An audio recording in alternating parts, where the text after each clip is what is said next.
Hi viewers, welcome back to my channel. మీరు నా last video చూసినట్టయితే మీకు తెలిసుంటుంది. నేనైతే ఉజ్జయిని మహాకాళేశ్వర్ టెంపుల్కి అయితే వచ్చానండి.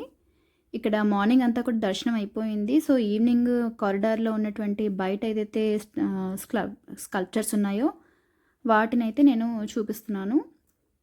నైట్ విజన్ కూడా చాలా బాగుంది, లైటింగ్తో ఉంది కాబట్టి మనకి చాలా బాగా కనిపిస్తుంది నీట్గా. సో ఇక్కడ ఏంటంటే అంతగా ఎక్కువగా మన తెలుగు వాళ్ళైతే లేరు. మొత్తం అంతా కూడా ఇది మధ్యప్రదేశ్ కాబట్టి మొత్తం అటు సైడ్ నుంచి వచ్చిన వాళ్ళే ఉన్నారు. సో ఇక్కడ మనకి ఏంటంటే కోనేరు ఉందండి. మధ్యలో కోనేరు చుట్టూ కూడా ఈ స్టాచ్యూస్ అనేవి ఉన్నాయి. మహర్షులు ఎవరైతే ఉన్నారో మహర్షుల స్టాచ్యూస్ ఉన్నాయి. ఇక్కడ చూసినట్టయితే ఇక్కడ ఒక మహర్షి స్టాట్యూ ఉంది. సో మీరు బాగా దగ్గరికి చూసుకున్నట్టయితే ఇది వచ్చేసి మహర్షి కశ్యప్. సో కశ్యప్ మహర్షి స్టాట్యూ అండి ఇది. అండ్ ఇక్కడ వచ్చేసి ఇక్కడ మళ్ళీ కొంచెం దూరంలోనే ఇంకొక మహర్షి ఉన్నాడనమాట, ఆత్రి మహర్షి. సో ఈ మహర్షులు అందరి గురించి మనకు తెలుసు. సో ప్రతిదీ కూడా డీప్గా వాళ్ళ గురించి కింద నీట్గా రాశారు కూడా మనకి అర్థం అవ్వడానికి. భరద్వాజ్ మహర్షి, ఇలా చాలామంది మహర్షులు అనమాట. ఒక 5-6 మెంబర్స్ని అయితే నేను కవర్ చేయగలిగాను అక్కడ. సో విశ్వామిత్ర మహర్షి అలాగా ఉన్నారు ఇక్కడ. కొంత గ్యాప్తో ఏంటంటే ఇలా మహర్షులు అందరూ కూడా ఉన్నారు. ఇక్కడ ఈ మహర్షి వచ్చేసి ఏంటంటే మనకి గౌతమ్ మహర్షి. ఇంకా మనము ఇక్కడ నుంచి కొంచెం ముందుకెళ్తే ఏంటంటే ఇంకా గణపతి, అదేవిధంగా సుబ్రహ్మణ్య స్వామి స్టాచ్యూస్ కూడా ఉన్నాయి. కోనేరు ఉంది, కోనేరు చుట్టూ ఈ స్టాచ్యూస్ అనేవి ఉన్నాయి. మధ్యలో పెద్ద కోనేరు ఉంటుందన్నమాట. శ్రీకృష్ణుడు రథం, అదేవిధంగా అర్జునుడు, అదంతా కూడా మనకు కనిపిస్తుందండి.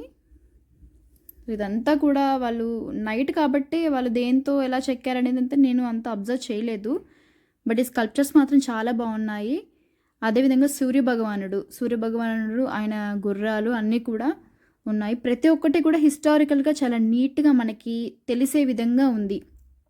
పార్వతీదేవి గణపతిని, అదేవిధంగా కార్తికేయుని పట్టుకొని నించున్న స్టాచ్యూ ఒకటి.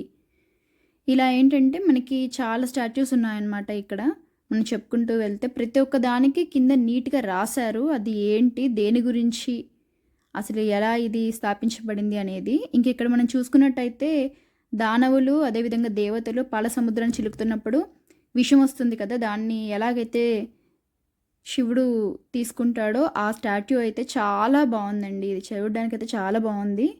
ఇంకా అదేవిధంగా పార్వతీదేవి ఉండ్రాళ్ళు, గణపతి కోసం ఉండ్రాళ్ళు చేసి పెడుతున్నట్టు, అది కూడా రియాలిటీగా చాలా బాగుంది. మీరు లాంగ్ షాట్లో కనిపించకపోతే నేను జూమ్ చేసి చూపిస్తున్నాను మీకు. సో ఈ విధంగా ఇంకా ఇక్కడ చూసినట్టయితే రావణుడు కైలాస పర్వతాన్ని తన తల మీద పెట్టుకొని మోస్తున్నట్టు, పైన శివపార్వతులు. సో ఈ విధంగా ఇదంతా కూడా ఉందన్నమాట.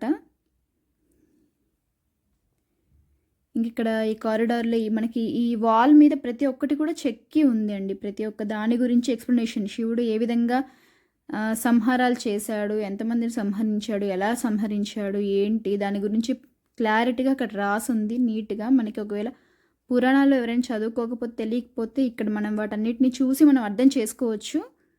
అంత నీట్గా ఉంది ప్రతిదీ కూడా. ఇక్కడ చూసుకోవచ్చు శివుడు నందీశ్వరుడి మీద ఎక్కి వెళ్తున్నట్టు, అంతా కూడా చాలా బాగుంది. అదేవిధంగా ప్రతి ఒక్క స్టాట్యూకి, ప్రతి ఒక్క దానికి కూడా అక్కడ పక్కన రాసుందండి. అది దేని గురించి ఏంటి అనేది అంతా కూడా ఆ వాల్స్ మీద నీట్గా రాసుంది. నైట్ కాబట్టి ఇంకా క్లారిటీగా లైటింగ్లో బాగా కనిపిస్తుంది. మార్నింగ్ అయితే అంత కనిపించేది కాదు. బట్ ఈ విజువల్స్ ఏంటంటే నైట్ కాబట్టి చాలా బాగా కనిపిస్తున్నాయి నీట్గా.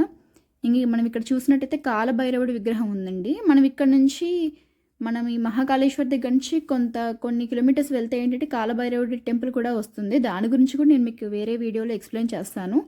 అక్కడ ఎలా జరుగుతుంది ఏంటి అనేది కూడా నేను మీకు క్లారిటీగా చెప్తాను. అక్కడ విశిష్టత కూడా అక్కడ వేరే విధంగా ఉందండి. సో దాని గురించి కూడా నేను మీకు ఎక్స్ప్లెయిన్ చేస్తాను క్లారిటీగా, అది ఇంకొక వీడియోలో చెప్తాను. సో ఇది వచ్చేసి ఇది ఒక మందిరం. ఈ మందిరంలో ఇదంతా కూడా గణపతి, ఇలా ఈ స్టాచ్యూస్ అన్నీ కూడా ఉన్నాయి. అక్కడికి వచ్చి అక్కడ సందర్శించుకొని ఇంకా అవన్నీ చూసుకుంటూ వెళ్తారనమాట ప్రతి ఒక్కళ్ళు కూడా. సో నెక్స్ట్ వీడియోలో మీకు నేను ఇంకా క్లారిటీగా చెప్తాను.